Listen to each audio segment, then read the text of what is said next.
Continuidade aos nossos trabalhos, eu peço então ao professor João Carlos Rosa e convido o professor Everardo Rocha também, por favor, para ocupar aquela mesa e depois então a Obrigado, Márcia. A professora Gisela Tachner, ela está vinculada à FGV de São Paulo, livre docente em Sociologia do Consumo pela USP, Universidade de São Paulo, onde lecionou até julho de 2008. Ele também fez o seu doutorado e é professora titular, como já disse, da FGV. Tem grande experiência na área de marketing, administração pública e sociologia, portanto também sociologia do consumo. Tem como foco de seus estudos a cultura do consumo e o comportamento do consumidor, a relação entre consumo e cidadania, movimentos sociais, sustentabilidade e políticas públicas. Na área de sociologia, a ênfase recai sobre a cultura, o consumo, o lazer e o entretenimento. Muito obrigada, Rosa. Eu queria dizer também do meu imenso prazer de estar aqui na SPM hoje. É uma instituição que eu sempre namorei de longe, mas eu não tive oportunidade de ter contato com as pessoas daqui. Então, eu conheço algumas pessoas como capa de livro, como a gente acabou de conversar, né? A gente tem conversado muito através das nossas publicações, mas não pessoalmente. Então, para mim é um prazer muito grande, eu me sinto muito honrada e muito feliz, né, de ter recebido e poder atender esse convite tão amável da escola, da SPM, através do intermédio da Rose. Então, eu queria primeiro falar disso, dizer que o tema da tarde, né, estava dentro da área de comunicação, sociedade e imaginários do consumo, é um tema muito amplo, né? Eu tenho que recortar um pouquinho alguma coisa nisso. Então, a minha ênfase, eu vou falar, no fundo, de todas essas coisas, mas a minha ênfase vai estar numa tentativa de amarrar um pouco assim, principais momentos do processo de formação da cultura do consumo e, ao mesmo tempo, pensar o que é o consumidor hoje, que implicações isso tem para quem tem que lidar com o consumidor, para quem está fazendo marketing, para quem está lidando com a comunicação, etc. Então, é um pouco nessa linha que eu vou. Vocês vão notar que nos slides não tem muita referência teórica nem nada. Eu não fiquei fazendo as fichinhas acadêmicas, as anotações, porque isso vai ser publicado depois. Então, ali vão estar tudo como ele for. Então, por enquanto, nós vamos fazer isso. Agora, isso não nos livra, né, de estabelecer pelo menos alguns conceitos aqui, minimamente, né, vou pôr no mínimo, até para a gente poder ter certeza que está conversando e falando da mesma coisa. Então, limitando ao mínimo essa questão dos conceitos, eu quero, pelo menos, definir o que eu estou entendendo aqui por consumo, quando eu falar de consumo, e por cultura de consumo.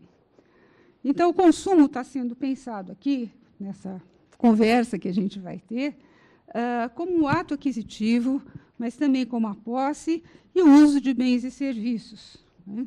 Bem como o significado para os atores sociais envolvidos nesses processos. A rigor, isso poderia estender o consumo até o descarte do bem após o uso. Mas o que é importante aí, na verdade, é que eu não estou pensando só na questão do objeto do consumo, seja ele material, seja imaterial. Eu estou pensando também como um consumo de símbolos, portanto, um consumo cultural, social, e que pode se politizar também. Bom, a cultura do consumo, por sua vez,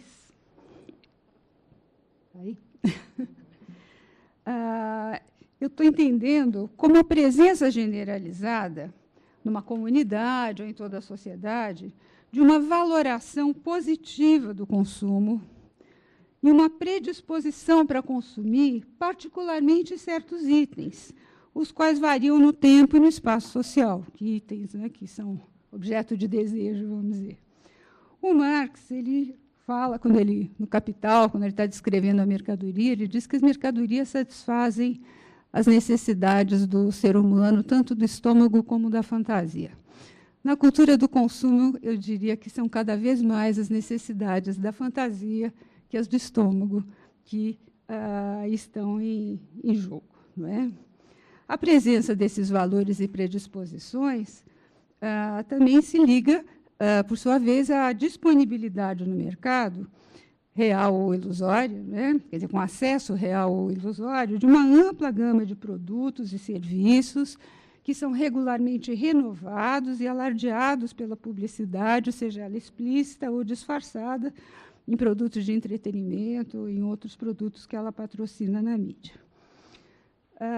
Então, é importante também ver que essa disponibilidade pode ser real ou ilusória, ou seja, ela não se generaliza necessariamente como uma possibilidade objetiva de consumo concreto para todo mundo, seja em função do poder aquisitivo dos potenciais consumidores, seja em função daquilo que o Bourdieu e o Passeron definem como capital cultural.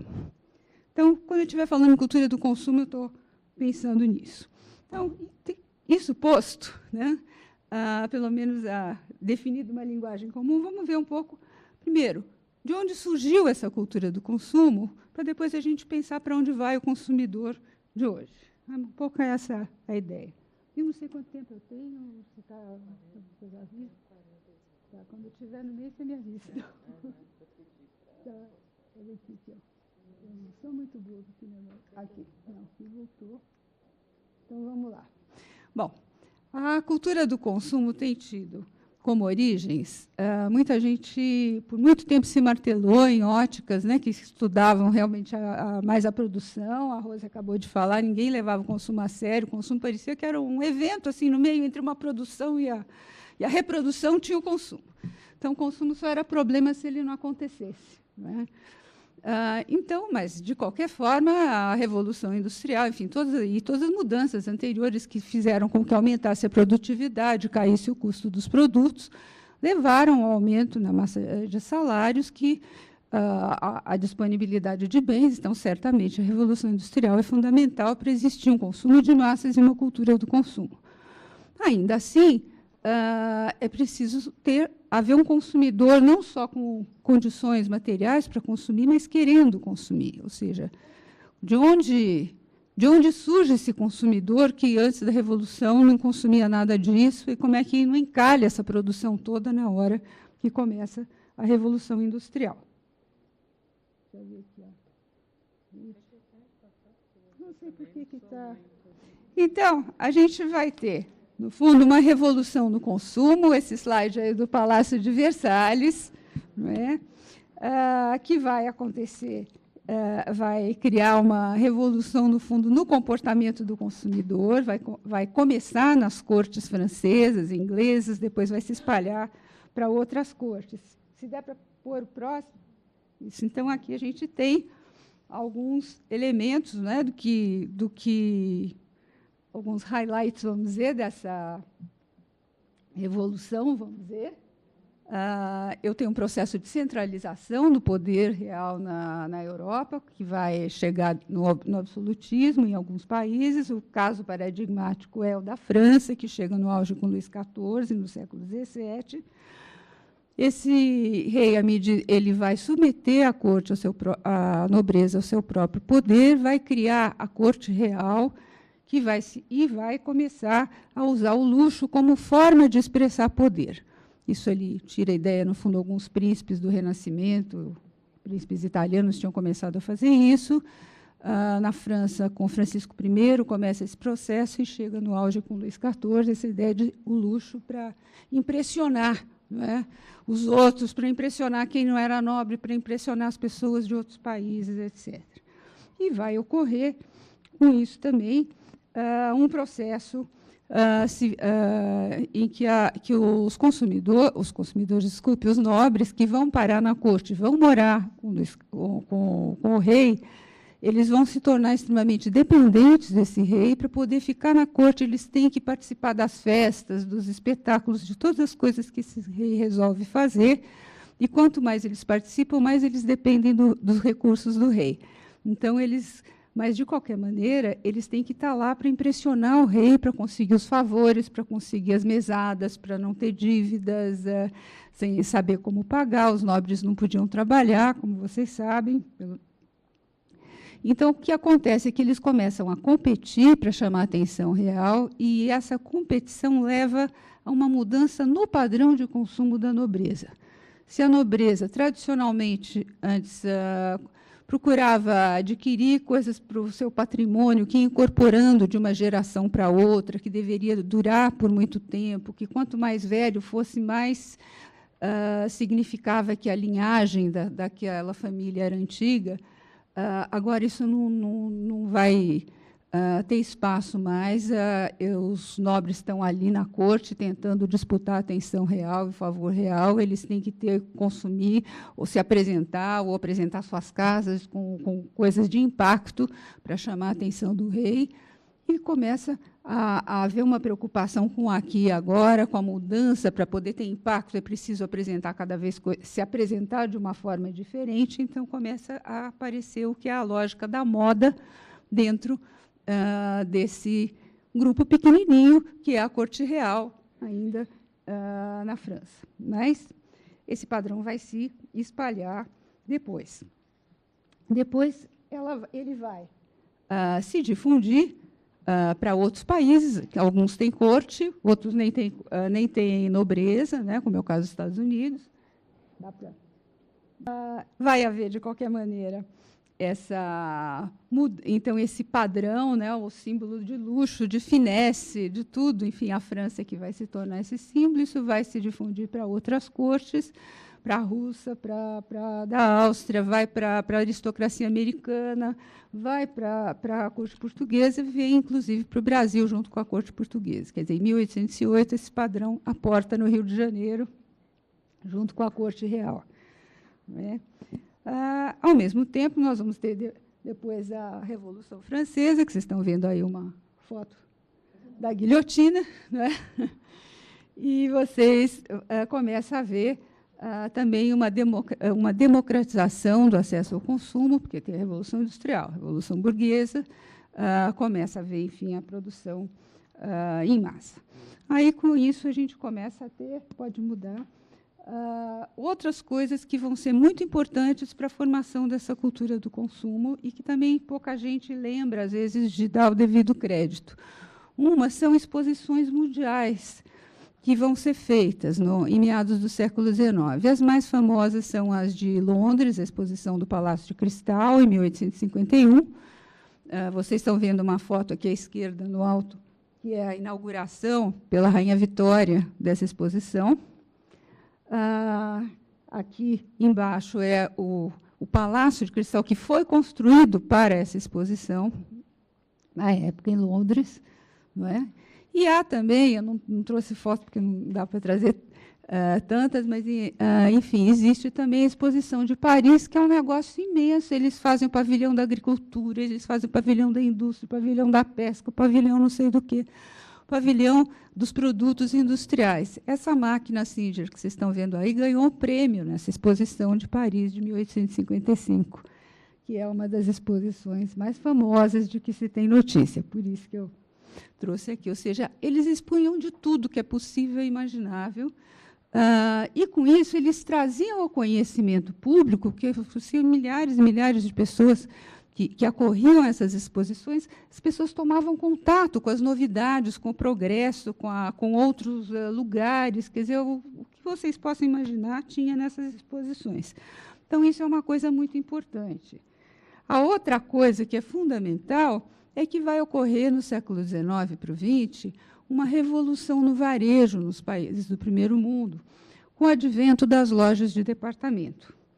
São muitas delas que vão acontecer, algumas na Europa. Vocês estão vendo aí uma foto da Galerie Lafayette. Vejam que coisa mais linda, que é uma os interiores. Essa aí é a principal, que ainda tem até hoje, mas ela foi construída bem na viradinha do século XIX. São várias etapas, né? Começa em 1893, em 1905 eles já estão com vários prédios ali incorporados.